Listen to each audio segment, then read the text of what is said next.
up, guys? Sam here with the very first episode of the Interstellar Escape Pod cast that we're doing. Like I said, my name's Sam. I'm with Interstellar Audio Machines.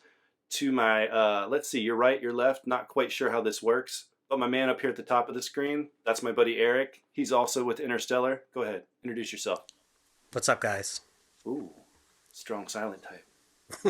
We got our boy Vince down there too, man. He's rocking it with us from Vagabond Audio. Say hi, Vince. What's going on, guys? Yes, we did it. So everybody that sees this, you guys have to give us a little bit of a pass. Like I said, this is our first one, our first podcast together. We don't know what the F we're doing, but we're going to do it anyway. And you guys are going to sit here and watch it. So that's what's up. So today, for the first episode, we decided that we would talk to you guys or talk with each other, kind of give you some insight to 5 tips for showing your gear love on the road. Now, I think anybody who's ever played a show or done anything remotely revolved around carrying gear from one place to another, whether you're like on a full-on tour or you're playing, at your local high school or your local theater or whatever, hauling your gear around, treating your gear right is pretty important, right? Right? Wouldn't you say, Eric? Oh, yeah, definitely. You will ruin your gear in a minute if you do not protect it. Yeah, I mean, God, I'm trying to think back to all this crazy stuff, and I'm sure we'll get into it, but I know several instances when I was coming up, kind of cutting my teeth, if you will, of times where I just treated my gear like crap. You roll into a smoky bar, you throw your stuff down, it comes out of there, you've got some drunk guy that spills his beer all over your guitar. I think that even happened in my, quote, professional career too. At the bigger venues, there's always that one guy that spills beer on your gear, right? But we'll just jump right into it. And rule number 1, bing, bing, bing, graphic now. Rule number 1, quality gear. I mean, it seems like a no-brainer, right? But, having quality gear is pretty much a must, when showcasing your music to people. A kind of a good rule of thumb is buy it once, treat it right. And remember, it doesn't always have to be the most expensive, right, guys? For instance, since this is an Interstellar kind of related podcast, we do have a pedal, don't we? Right? Called exactly. The Octonaut. Eric, tell them a little bit about the Octonaut real quick. Sure. We have the Octonaut Hyperdrive that is... It's a transparent overdrive that we built over the past 2 years. Developed. It's a very... It doesn't change your sound as far as your tone, but it basically enhances everything you're doing with your amp. And you don't have to play at volume 10, because obviously when you're in a club, sound guys are going to be like, hey, can you turn it down to 2? And you can't, always. And you can't get the break up on an amp at 2. So this pedal definitely helps out with that. But if you can play on 10, this even enhances it a lot more than that. So, awesome. Vince, what your experience with it so far? I love it, honestly. I have it on my board. I played the last show with it, and it was great. I needed a lower gain overdrive on my board.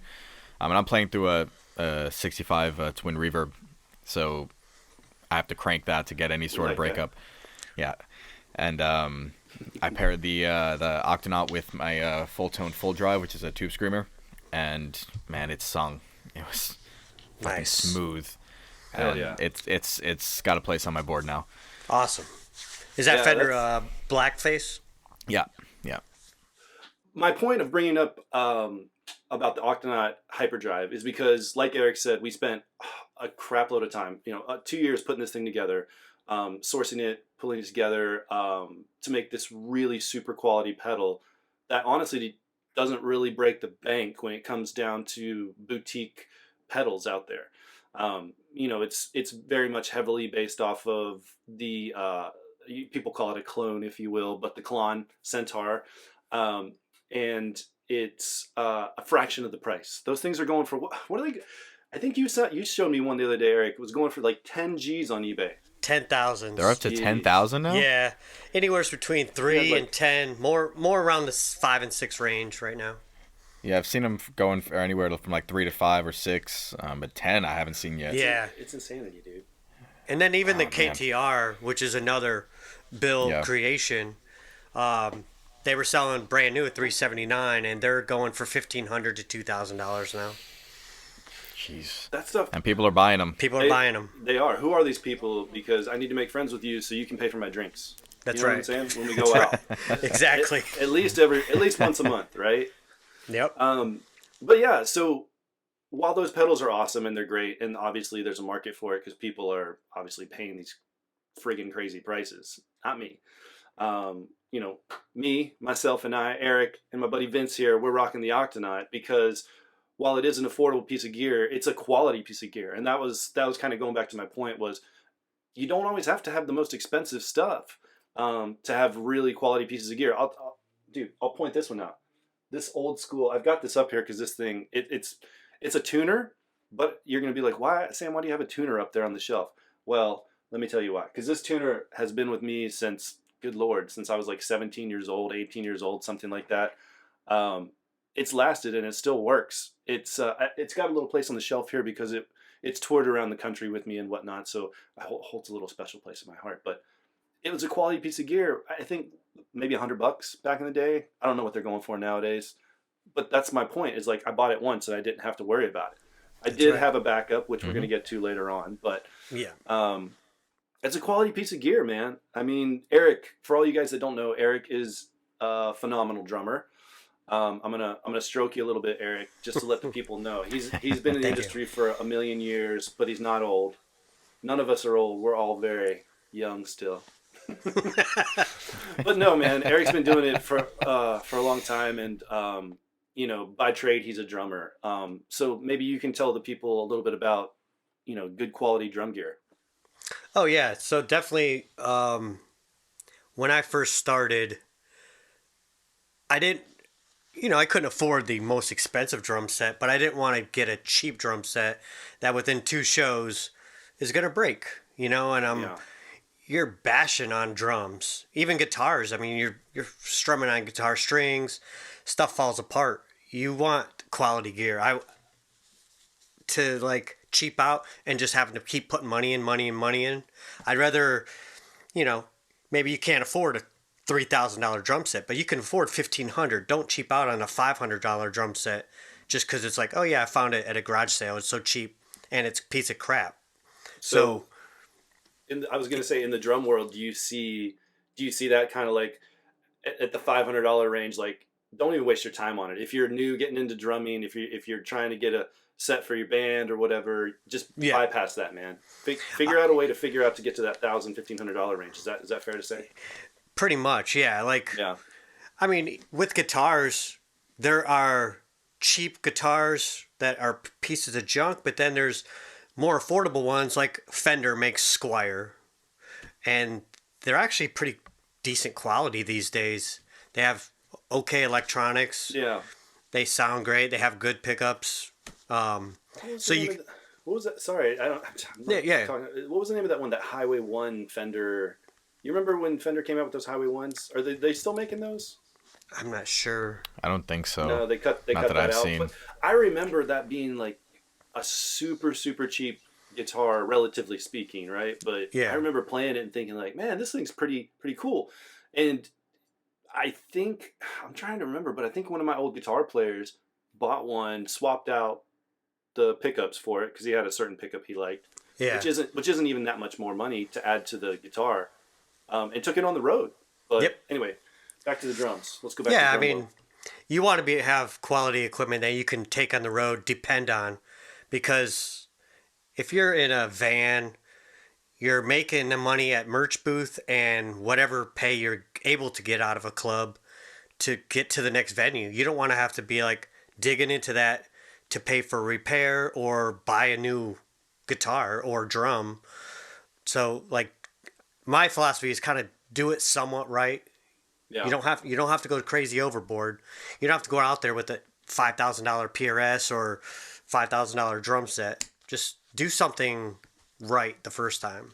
Yeah. And I mean, you can always like pivot to your homies, right? And your friends and other musicians, go to the guitar shop, talk to them, and they can kind of steer you in the right direction. Now, for all of you that don't know, Vince is a pretty stellar guitar player. So for you, Vince, I'm assuming, things like pedal boards, cables, things like that. Why don't you tell the people a little bit about that from the guitar player's perspective? So for me, being a pedal board builder, my initial go-to for anything on the road is pedal board. So part of, I guess, what I offer is making sure that you have a roadworthy pedal board, and that means quality cabling, making sure all of your cables are dressed properly so nothing gets ripped out or damaged or anything, because it happens all the time. You can step on a pedal wrong and accidentally pull the cable out. Or just even, you'll see some really nice pedal boards, but then underneath the board, the cables are a mess. Taking that in and out of the case, a cable gets snagged, gets ripped off, whatever, it can go to shit very quickly. But all of that being said, you don't have to spend several $1,000s, but having quality stuff that and trust is key. I've had several cables fail on me playing gigs. I've had pedals fail on me, power supplies, you name it, and it's shit. Like your sound goes dead in the middle of a show and you have no idea what's wrong. So having gear that you can completely rely on is, for me, I think top notch. Like that is at the top of the priority list for myself. Yeah. Go ahead. No, you go ahead. Yeah, I was going to say, I mean, from my perspective, I've been at every kind of level, right? I've played from little small places to some very, very huge, you could call them arenas, but not crazy arenas, but bigger places, what I'm saying. So like a wide gambit, right? And you always want to come off as like the most professional you can, right? Even if you're not signed yet or you're not on the radio yet or whatever, you fake it till you make it, right? Like when you show up, you want everybody to be like, oh shit, that band was tight and they were like super pro. Like, to me, like one of those things is people coming up to you like, oh, hey man, like, do you have a guitar I can borrow? Cause I fucking forgot strings, or I broke a string and I need a new, like, oops, I'm swearing on the podcast, guys. We'll just bleep that out. But yeah, it's like, that's amateur hour, right? Eric, wouldn't you say? Oh yeah, definitely.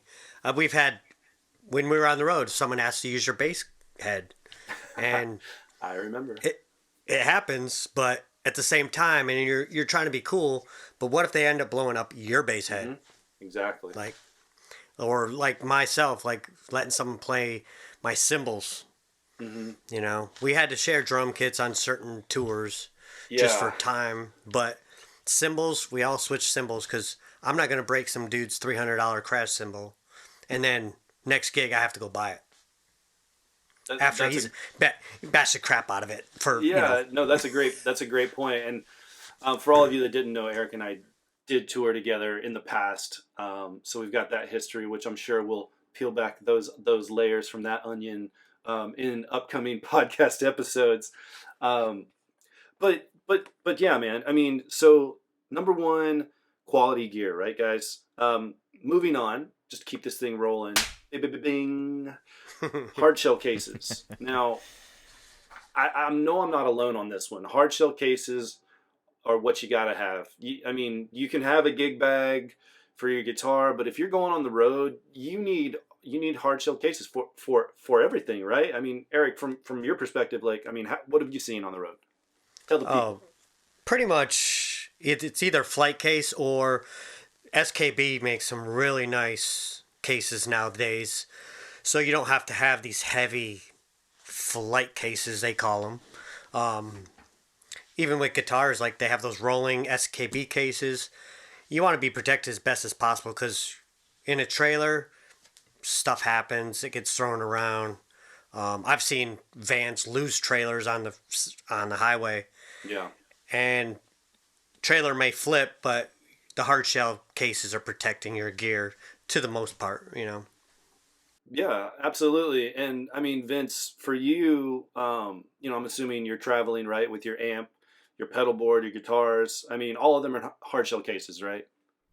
Yeah, yeah. At least so it was up until about a year ago. All right, no, I'm sorry, a little bit more than that. I had gig bags for pretty much everything, my pedal board, my guitars. And it wasn't up until I guess about 6 to 8 months ago that I started gigging pretty often.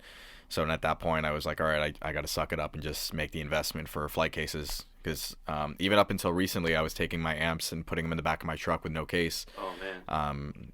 And granted, like they were okay, but I wouldn't trust that in a trailer, like you were saying. No way. So finally I got a hard shell case for my amp. So now everything is in a flight case and it's protected. And yeah, it costs a lot up front, but it's worth it in the long run. I'd rather pay that cost than have to pay to replace or fix something later. Especially with a vintage amp like you're carrying around, 65 twin. Yeah, something like that. The cost to replace that or fix it would nothing compared to the cost of a flight case, a couple $100. And if you're like me, I just get superbly attached emotionally to my stuff. Hence why I have a chromatic tuner behind me. Right? It's got bings and bongs on it. Hold on. Let's see. Uh-oh. I'm just breaking stuff up here. Yep. See? Look at that. If you have a Boss pedal and it's not beat to shit like that, then something's wrong. Yeah, exactly. Exactly, dude. And Vince, to your point, like you made the investment, for your hard cases or whatever. But I just want to tell people, if you've got a computer, which everybody does, or a smartphone, right? You can get online, you can look around. There's all sorts of awesome places. Reverb.com. You can go to Craigslist. You can go to your local shops, pawn stores, music shops, guitar shops, and just ask around. Like, hey man, do you have like an old case you guys don't use anymore? Boom, free. You just came up. They'll most of the time, people like that, they just want to see new people getting out there. Like, hell yeah, I can help you out, man. Here you go. Let me spot you this. And that's case. where I got my road case. Oh, really? For my amp, I just picked it up off Craigslist. Honestly, before my first, I guess what I would call my real tour, that's where I got all my stuff. I had done tours before where we learned it the hard way, where we're putting, naked amps and cabs and things like that rolling around in the back of a U-Haul trailer right before you have a bus or whatever, pulling with your buddy's mom's like SUV or whatever your scenario is. I mean, I'm sure we've all been there, right? So, and if that thing falls over, the neck will get snapped on something, tubes will break, your electronics get all messed up.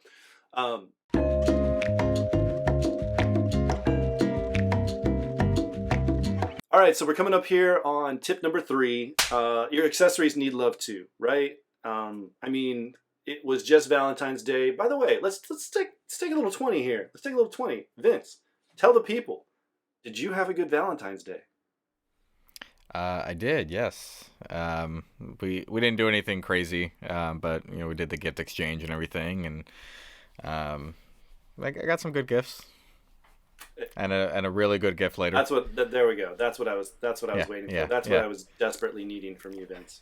Well, I'm here for you. Thank you. Well, I mean, I can provide details if you want, but I mean, that's the post podcast show that we'll be doing at another time. On your OnlyFans. Yeah, on your OnlyFans. Yeah. Oh yeah. We'll do that. Oh, I have plenty of content for that. Okay. Heck yeah, you do. What about you, Eric? Did you have a nice Valentine's Day? Yeah, man, it was pretty cool. Initially, I did a little movie night with my 6-year-old son. Hey. We built a fort. We ordered pizza. Ooh. We watched a movie. Shut up. Then he crashed out, and I had a little lady friend come over, and we watched more of a movie. Ooh. Made a different fort. That sounds like a nice night. And this is so funny because what does Valentine's Day look to us now with having all these childrens? You know what I mean? Like, that's right.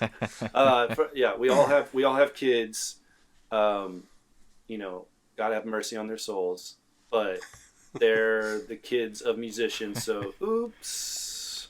No, those therapy bills are going to be something later. Nah, dude, they're going to be fine. They're going to be just fine because they're going to come with us to shows and see all this highly inappropriate but fun stuff going on. That's right. Yeah, yeah.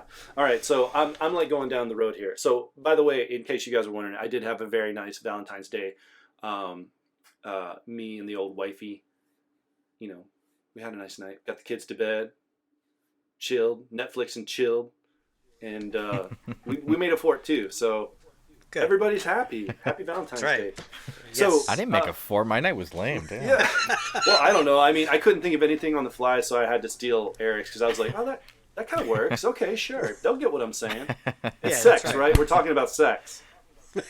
No, but I want an actual fort though. That's what I'm saying. Oh, I didn't have a fort, and my day was comparatively lame. So He's like, yeah, all that stuff I was talking about was real fun, but what I really wanted was to embrace my inner child and build a pillow fort. Dude, I have a blast with my 6-year-old. It's awesome. Yeah, man.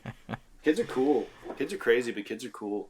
Yeah. Go ahead. What do you got? You gonna drop some nuggets on us? No, I was some going to say, he's getting into drums, so it's pretty cool to see That's awesome. all right. He has a little drum Nice. set, which is actually a professional drum set that I play on jazz gigs, small gigs. Oh, cool. Like a cocktail. Yeah. Yeah. Little 16-inch bass drum. He's been getting on it, so I gave him a black one, and then I got a purple one now. So That's awesome. All right.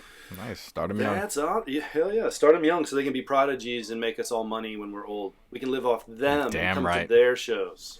Damn right. his dream Hashtag is life to goals. yeah, exactly. His dream is to blow up a YouTube channel. Hey, there we go. Isn't that what... All right. Do you guys hear it? Do you guys hear it? Yep. This That's is what it's annoying. like living where I live. These people love to That's drag gotta be race out miserable here. for you. It's time to move to the golf course, Sam. Oh man, I'm move ready. to the golf course. I'm ready. It's like I've had so much loud music in my ears my entire life. Like I'm ready. When I'm home, I just want to have some peace. You know what I'm saying? Let's just be mellow. Let's just be mellow. But anyways, okay. So we've been rambling on like old guys do. So accessories, they need love too, right? So like what I was saying is, since it's Valentine's Day, tying it all in, give your accessories some love. They need cases. They need special cover. I mean, like, for Vince, he makes pedal boards. I mean, there's all sorts of connective tissue between these sometimes expensive pedals. I mean, if you're throwing down 10 G's for a climb. a climb and then taking it to my bar gigs where Debbie and her friend, got the boot special. Have you guys seen those beers, the boots? Yep. The yard of ale or whatever they want to call it.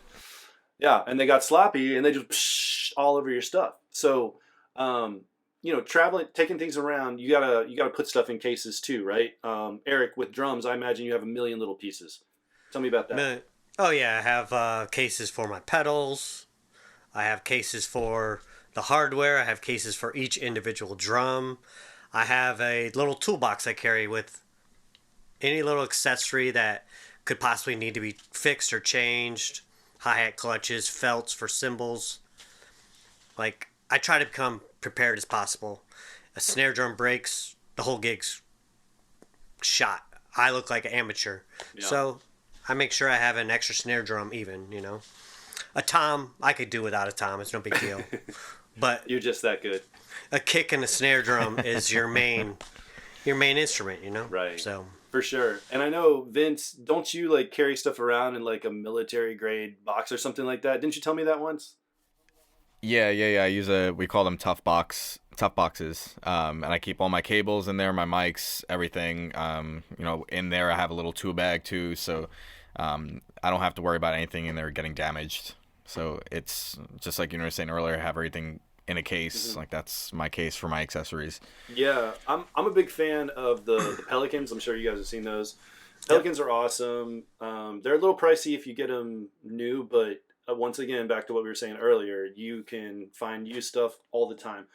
And it's cool because inside a lot of them, it's got a lot of the different foam that you can pull out, the certain pieces of foam where you can, put like, I don't know, an Octonaut Hyperdrive overdrive pedal in there perfectly, and it sits in there. And then a nice little spot for your tools and your, you guys like that? That's very, very subtle, right?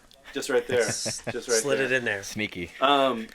But yeah, man. I mean, so take care of your accessories too. We won't be a dead horse on that, but make sure you got that stuff cased up.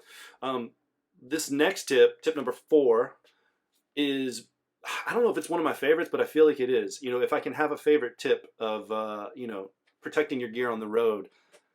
Here's a part where Vince is gonna, in post, he's gonna put like a bleep over this. Label your right. Just label your shit. Label yes, it. Yes, very much so. It sounds like you got a story behind that, Eric. What do you got? Oh yeah, if you don't label your stuff, you have 4 to 5 bands you're playing with on a bill. Everybody has a black case for their amp, black case for their drums, black case for whatever. Just label it. There's stencils. Also, it helps out for stagehands that are unloading your gear. You're going into House of Blues or something, and it says your band's name. It'll say, your guitar player, you have 3 cases. It'll say G1, G2, G3, stage left, USL, upper stage left, or down stage left. I was going to say you might have to explain it to some people. Yeah, you have to be able to have that direction for those hands, because if you're in a union house, which is a union hands that are unloading your gear, you can't touch it. Yeah, they're just going to put it wherever they want if it's not labeled. Yeah. And then on top of it, I would say preparation before a tour or even gigs. Between that labeling, just take pink tape to every case or orange tape, all the same. So from across the room, you can tell, okay, that's my case, our case, like, yeah. And have a number system. Like, we have 30 cases going in the van or the trailer. Sure. At the end of the night, make sure 30 cases make it back. Oh, go ahead. I was going to say, like, at the end of the gig, you might go this way and the other band's this way, and all of a sudden, 300 miles down the road, shit, yep. we got a guitar missing or something, whatever. Yep. Yeah, that's exactly what's happened to me in the past. I'm trying to recall like a story, like a funny anecdotal story, but I mean, 100%. Everything you just said was great. I mean, I remember back in the day, even on recent tours, just making like a cool stencil, right? Cutting out stuff. You can get like really nice stencils made. You can get like stickers made and all this cool stuff. But really, you just need like a piece of paper and trace out your band logo on there, cut it out, have a few beers with your boys, and get a couple of cans of cheap spray paint, and have at your cases, man. Put your band logo super big on it. We did that with the Dragonfly. Yeah, that's right. So Eric and I, we were pre-tour in Virginia, at our guitar player at the time's spot, and we were about to go on a little month run or something like that. And a lot of our cases still didn't have the new branding, new logo, because Eric does graphic design as well, and he developed a new logo for the band. It was very sexy. It had a dragonfly in it. So yeah, we wanted to change up our stuff, but be consistent so everybody has the same stuff. So it's like exactly what he's saying. When it's 2 a.m. and you're trying to get out of there, and your bass player's had 10 shots, your singer's over here talking to these 2 girls or the promoter or whatever, your drummer's in the back puking his guts out. It's time to load out. Let's go. That's mine. Let's go. Let's count them. Done, dude. It's a big deal. I mean, I can't, stress it enough. Label your stuff. And even, Vince, going back to the accessory stuff, right? Like a lot of little, cables, patch cables, things like that, power supplies, extra picks, even if you have, like in-ears, that's another one. Your in-ears, your pack. If you don't have hands that handle all this stuff for you, if you guys are doing it all yourself, you've got to label it, man, because that's thousands of dollars walking away when somebody just goes whoop, or somebody, not a nefarious a-hole stealing stuff, but is drunk and leaves something somewhere, or just is tired, man, because being on the road's tough. It's fun. Yeah. It's fun as hell, but it's tough. And it'll wear on you. I mean, mistakes can be made. You want to mitigate as much mistakes as you can, because that's money out of your pocket, and let's be honest, you're probably not making that much to begin with. unless you're like big balling it or something. But also, not only for labeling stuff for leaving stuff, also it is a handy way for setup. You want to tell if you have the house sound guy and you're bringing in your own monitor world and you're running it from iPads or whatever you're doing, you're going to hand him a snake. And if that shit's not labeled, he's going to look at you like you're dumb and then hand it right back. So you want to have every, channel 1, channel, everything labeled where it's supposed to go. Hand them a piece of paper that has everything written out perfectly so they know exactly what everything needs to go. And then for yourself, patching guitar cables. If you're have different patches or different power supplies, you want to label that stuff, because if you plug in the wrong power supply to a pedal and it's 18 volts versus 9 volts, you're blowing your shit up or stuff up. And I have all my, like, my pedal board itself has a label on it with it's like a clear label with glow in the dark tape underneath it, so like I know nobody can steal my board. All my wireless packs, you can spend $20 on a label maker and label all your small things, and it takes 10 minutes to do. Get stencils at Walmart and stencil your stuff. Like it takes 20 minutes to do all of it. Like, and it's there's probably some people out there, they're like, oh man, you want me to do what? Like, I'm in it for the music, man. Like, it's a pro level move, dude. At the end of the day, if this is what you're really passionate about, and you're on the road and you're putting your time and effort and money into it, like these little things make a load of difference. And trust me, don't do them and go on a tour and then see what happens. Come back and message us. You know what I'm saying? Like, oh yeah, guys, I didn't label my stuff, and I lost my guitar, or I lost this, or man, it happens. It happens for sure. And I think we may have mentioned tape and stuff, but gaff tape, right? Vince mentioned the label maker, 100% for the small stuff. The packs always had the little label maker right on there, like my in-ears pack. But gaff tape is another easy thing to grab, and it's awesome. It's like everybody always says, like, duct tape fixes the world or whatever, or maybe I just say that, but gaff tape, to me, to a musician on the road, gaff tape is awesome. Buy a bunch of gaff tape before you go on tour, throw it in the bag. You'll use it on something. You know what I mean? Or if you go to I almost swore again. If you go to a substandard venue, sometimes, you're going to want to tape your cables down. You're going to want to, like, put a little strip by the edge of the stage so that you don't fall off the stage because the lighting sucks or whatever. Yep, exactly. Like, these are all, like, little tricks of the trade that, again, you're a pro if you get up there and you're doing that stuff. You're covering your butt, making sure that you're doing the best show you can, because that's ultimately what you're out there for. So that leads us to tip number 5, Cinco, like Cinco de Mayo. Do you guys ever get into Cinco de Mayo? Vince, you look like a Cinco de Mayo kind of guy. Maybe? No? I just like to drink, if I'm being honest. I don't need Cinco de Mayo for me to drink some tequila. We just need a graphic that says functional alcoholic Vince D right here. Pretty much. Yeah. Yeah, man. That's the only way I don't feel feelings. That's good. Man. That was good. Yeah, I do like that. Cinco de Mayo, yeah. I'm not a big tequila guy. I will have some. I will never turn it down. But yeah, my birthday's actually May 3rd.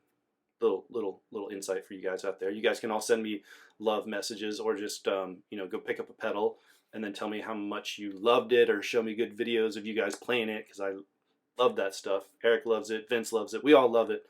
But yeah, I mean, I think it's great. It's fun. I like to get down on some tacos.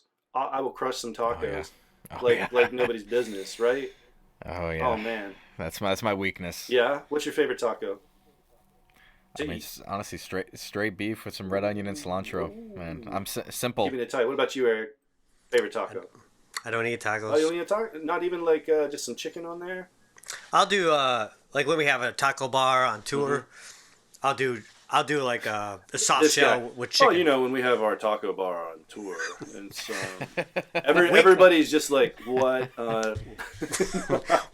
We carry a hot dog machine on tour. There you go. That's better. I never had a hot dog machine on tour either. We eat more barbecue than anything. But yes, they do Taco Hell yeah, I'll get down. to Taco barbecue. Tuesdays. Well, cool, man. So Cinco de Mayo, fifth tip, coming right up here. Have a backup. I mean, I think we've already kind of hinted at that. We've mentioned it a few times. An extra effects pedal, a few extra patch cables, power supplies. It can make the difference. Batteries could make the difference between rocking out or looking like a bunch of amateurs. Amateur hour is what you don't want to have, guys. You want to look as pro as you can, and having a backup is as pro as it comes. Eric, tell us some of your stories with your taco bar and your hot dog machine and your popcorn and all those good things. Man, I know for a younger band, it's really hard to have even a backup of like a head, but because of a band not having the equipment to test out power, there was a venue that they ran a generator backwards. Plug in an amp, boom, blow it up. I like Vince's face. He's like, "What? No." Yeah. Oh, So man. $5. You literally have this thing you plug into every socket before to check it to make sure it's got the right. Nothing's messed up. Because you'll. Go ahead. No, I was gonna say we should put that in like the comments or the whatever section where people can see, because, dude, that's such an obscure little thing that honestly I hadn't even thought about. But it's you're 100% right. That's like pro max right there. I feel like taking it and checking the outlets that you're about to plug in. That's great. Yeah. I mean, I have one here. I have to go over there in a drawer. It's this little yellow thing. It has a red and orange, or orange light and green light. Boom. You just plug it in. Good.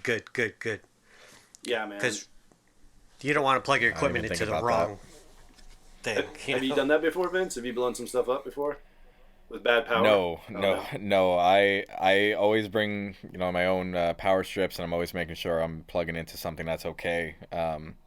I have at least 3 of everything in my box. I keep a amp DI pedal just in case my amp blows. I no less than like 6 XLR cables, 6 instrument cables, several sets of strings, picks. Like, you can never have too much of anything. I have a little bag full of 9-volt and AA batteries just in case. So I'll tell a story. Here's one anecdotal story I have. I remember so when I was touring out of Nashville for a while, when Eric and I were playing together, actually, I was living in Nashville. So like everybody in Nashville, you play for like 40,000 people, right? That's how you make your money when you're in Nashville. You play Broadway, or you go play with all these different bands on little runs or studio time, all that good stuff, right? So I was doing that. I had my main band, and then I would kind of moonlight with these other guys here and there, one-off shows. And we did this one. It was a fairly big show. It was for a country artist back in the day. It was in her hometown. It was her first it was a small arena, but it was a big coliseum. And she was opening for a really, really, really, it was a big step for her. And I got paid, the bucks to get, flown up there to go play or whatever. And here I am as a guitar player, paid guitar player. I show up, and my overdrive, my distortion pedal that I had at the time, crapped out on me, and I did not have a backup. And because we flew, we didn't have I didn't have the normal backline stuff. Technically, yeah, those guys, I could have tried to scream and yell "Oh, can somebody give me something?" But it was such a big event that we didn't want to look like amateurs. So I ended up being fine and just cranking the cab, turning it around backwards away from the audience so I didn't melt their face. That's a little trick of the trade if you ever completely screw up and leave your stuff behind, or you bring one and it doesn't work. But dude, I was so embarrassed. And I'm so glad we figured out that little workaround to get the right tone, because this was a big break for her. And if that was my band, I would have been so pissed off if they never knew about it. She never knew about it, and I played flawlessly, and we had a great show. It was great. But yeah, I mean, that's just a story, man, to tell you how quickly everything can unravel if you don't, cover your ass on this stuff. I mean, Vince, do you have anything else to add on that? I mean, I just, at least for me, it was due to, I guess, lack of attention to detail. But I can't tell you how many times I plugged into my board, and there was a cable that just was barely plugged in, or just had gone bad or something, and I'm getting no signal, and it's, we're about to go on, and it's one of those kind of throw and go sets, so you don't get a sound check, you get a quick line check, and you're playing. And I'm not getting a signal, so I'm frantically trying to figure it out. And in cases like that, if it is a bad cable, have a couple extra patch cables or instrument cables on the side to swap out, and test things. Or your amp just stops working because bad power or blown speaker, or whatever the case is. Have something, and you don't necessarily have to carry, I guess, a spare amp or head or anything, but just like a Strymon Iridium, or Walrus ACS1 or something like that, just something DI that serves as your amp. And there were a couple of shows just, in the last couple of months that happened to me, and luckily I had a backup, or I figured out what the issue was then and there, but I've always had the backup, as a fallback for me. So it's one of the things that, like you said, can mean the difference between pro and amateur. Yeah. Yeah, we had absolutely. a guitar player. Remember our guitar player's AC15 started smoking out of nowhere.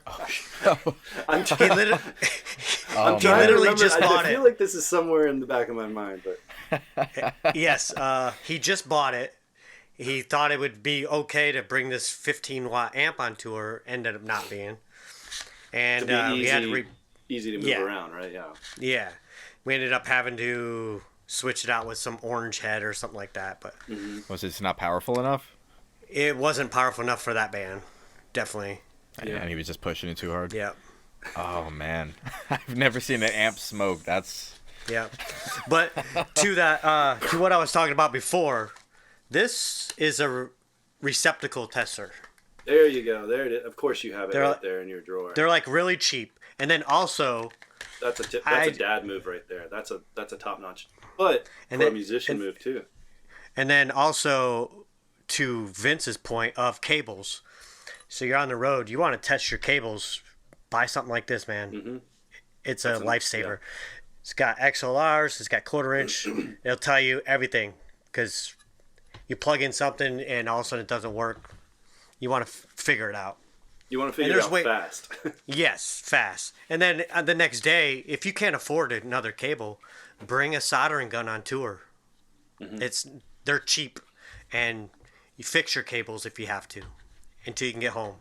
Yeah. Because See, and I carry a little tool bag with me. It's got spare patch cables, cable tester, Yes. little screwdriver if I need to pull off the housing and redo it or whatever. But no, that's necessary, and it's things that people don't think about ever. But especially if you have a pedal board or even guitar, just have those little tools to test things. Well, Vince, that's a great segue. You just set me up perfectly, bro. I mean, this is our first podcast, and that was money in the bank, because bonus tip, bing, bing, bing, bing. Bring a toolbox, guys. Bring a toolbox on the road. You guys should definitely stay tuned to our podcast, because, and our website, interstellaraudioMachines.com, because we throw out blogs all the time, information like that. And like I said, we'll show it on the podcast too, but we're going to talk about toolboxes. What do you put in your toolbox, besides a new guitar player when your X1, falls drunk off the stage, or your singer's off getting Debbie's number from Little Rock, Debbie from Little Rock's phone number. You know what I mean? Like, bring a toolbox, man. There's like Eric just threw up a couple of great little assets. Not a lot of money, not a big investment, but if you're in a situation like Vince was talking about, a throw and go situation, you're one of the openers, you just run up there and like, oh my God, nothing's working. We got to start playing or we're not going to get to play at all. Those type of little assets, if you just run back to your toolbox, grab it out, plug it in, you could find if you had a dead cable real quick or whatever. All these little things are great helps. So, I mean, to kind of sum it up, when it's all said and done, a little forethought, right, guys? A little forethought, a little planning can, help make touring fun. It's supposed to be fun, man. I mean, you're out there playing your heart and soul out, right, for these people. We all do. We all love it. I mean, it's the drug that I exist off of. When I play live, I love it, love it, love it, love it, love it. And you want to make sure when you're out there that you make all those experiences just a little bit easier for yourself. You keep your gig money in your band's pocket, so you can get to the next show, or you can get that next piece of gear you want, or you can afford to record that next EP that's going to put you guys over the top, put you in the #1 spot on the charts. But yeah, man, so that kind of sums it up, guys. The 5 tips. Definitely, we hope you enjoyed our first inaugural podcast, the Interstellar Escape Podcast. We hope to see you soon. Make sure to like, comment, subscribe, all that good stuff. And yeah, we'll see you guys next time.